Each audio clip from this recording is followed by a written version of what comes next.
Hello everyone, আসসালামু আলাইকুম। কেমন আছেন সবাই? আশা করি ভালো আছেন। আমিও ইনশাল্লাহ ভালো আছি। তা দেখেন, আপনাদেরকে আমি একটি মজাদার রেসিপি তৈরি করে দেখাবো। সেটা হচ্ছে লাল শাক। লাল শাক দেখেন, আমি ভালো করে কিন্তু কুচি করার আগে কিন্তু ভালো করে ধুয়ে নিয়েছি, ভালো করে ওয়াশ করছি অল্প অল্প করে, যাতে কোনো মলটার না থাকে, চুল না থাকে। আর এখানে কিন্তু দেখেন আমি যে মানে পেঁয়াজ পাতা কুচি করে দিয়েছি, পেঁয়াজ দিয়ে নেই। আর এই যে কাঁচামরিচ কুচি করে দিয়েছি, আর এই যে রসুন কুচি করে দিলাম। এখন টমেটো শুধু হালকা একটু লবণ দিব, তারপর এটাকে রান্না করবো। রান্না করে আপনাদেরকে দেখাবো। দেখেন আমার শাক কিন্তু অল্প, এই জন্য আমি অল্প একটু লবণ দিয়েছি, বেশি না, পরিমাণে একেবারে অল্প দিয়েছি, কারণ শাক পাতা বনে যায়, সেই জন্য অল্প দিতে হবে। তো এখানে আমি চুলাতে তেল বসিয়েছি। দেখুন তেলের পরিমাণটা কিন্তু অল্প দিয়েছি, বুঝতে হবে। সব রান্না কিন্তু পরিমাণ মতো রান্না করতে হবে, বেশি দেওয়া যাবে না। তো এখন কিন্তু আমি রসুন কুচিগুলো ওই যে দিয়ে দিলাম, রসুন কুচি। এখন থেকে যখন একটু লাল হবে, লাল বলতে বাদামি কালার হবে, তখন কিন্তু এটাকে আমি শাক দিয়ে দেবো।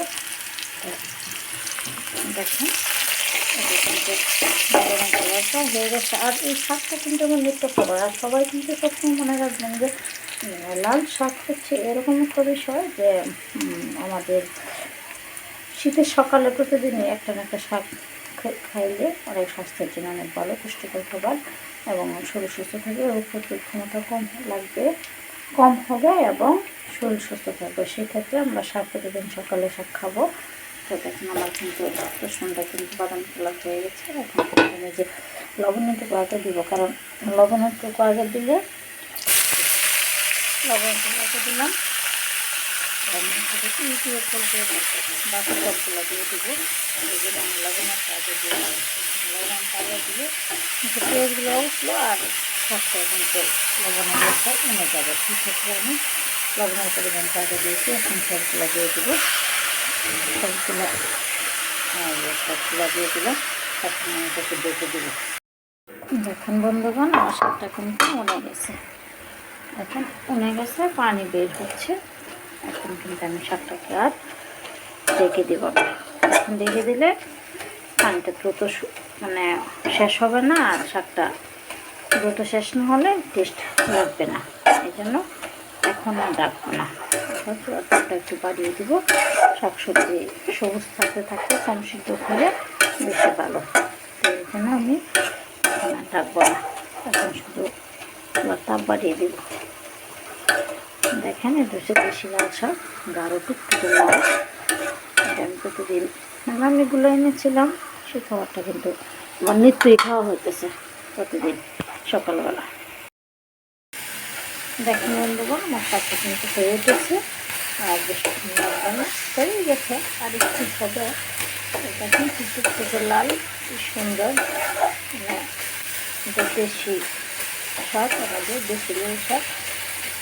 কিন্তু আমি শাক কিন্তু খুব একটা খাই না, কিন্তু ওই শাকগুলো কিন্তু আমার কাছে অনেক ভালো লাগছে। মানে অন্য সব সময়ের তুলনায় শাকটা কিন্তু আমি অনেক খেয়েছি এবার।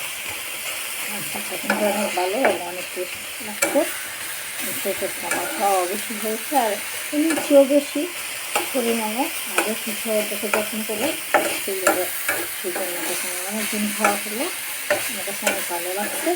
তো আবার যদি এই শাকগুলো পাইতাম তাহলে কিন্তু আবার খাওয়া যেত। তো বড় যে জাতীয় সব শাক সুন্দর পাওয়া যায় না, হাইব্রিড পাওয়া যায়।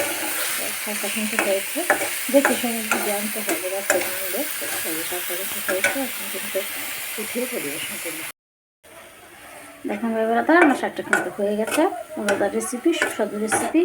ওই রেসিপিটা কিন্তু প্রতিদিন সকালবেলা কিন্তু সবাই তৈরি করবেন এবং খাবেন। শুধু লাল শাক কিনে আনতে হবে এরকম কোনো কথা নয়। কথা হচ্ছে যে আমরা আচার মাছের থেকে কচু শাক এনে খাইতে পারি, হেলান শাক এনে খাইতে পারি, এই ধরনের শাক আমরা সংগ্রহ করে খাইতে পারি। তো এটা হচ্ছে বিষয়টা হচ্ছে আমাদের শাকসবজি খাওয়া ভালো এবং রোগ প্রতিরোধক ক্ষমতা কিন্তু বাড়ে। আর শীতে কিন্তু শরীরটা আনে, আর সেক্ষেত্রে কিন্তু রোগের পরিমাণটাও বাড়ে। সেই জন্য আমরা প্রতিদিন শাকসবজি খাবো। তো আমার এই শাকটা কিন্তু হয়ে গেছে। এখন কিন্তু আমি এটাকে পরিবেশন করবো। ওই জন্য এখন একটা বাটি রেখেছি, ওই বাটিতে কিন্তু আমি ওই শাকটাকে পরিবেশন করবো। ওই যে আমি শাকটাকে করলাম একই বাটিতে। ওয়াও, দেখেন কি সুন্দর হয়েছে, দেখতে কি সুন্দর। তো কি টুকটুকে লাল, দেখছেন শাকটা কি টুকটুকে লাল। এটা আসলে দেখেন, ওয়াও কি সুন্দর হয়েছে। শাক কিন্তু মূলা দিয়ে খাইতে কিন্তু অনেক টেস্ট। এটা কিন্তু আপনারা জানেন কি না জানি না, কিন্তু আমার কাছে অনেক টেস্ট লাগে মূলা দিয়ে খাইলে। তা দেখেন ওয়াও কি সুন্দর হয়েছে, গাঢ় টুকটুকে লাল। সেই শাকটা কিন্তু প্রতিদিন সকালে সবাই রান্না করবেন, এটা বলা কোনো কথা না। যে শাক তৈরি করতে পারেন এবং যে শাকে আনতে পারেন, ডাঁটা, হেলেঞ্চা, কুলমি, লাল কচু, সব ধরনের শাক দেখেন এভাবে তৈরি করবেন এবং খাবেন এবং আমাকে কমেন্ট করে জানাবেন। এবং সবাই ভালো থাকবেন। আল্লাহ হাফিজ, সবাইকে ধন্যবাদ।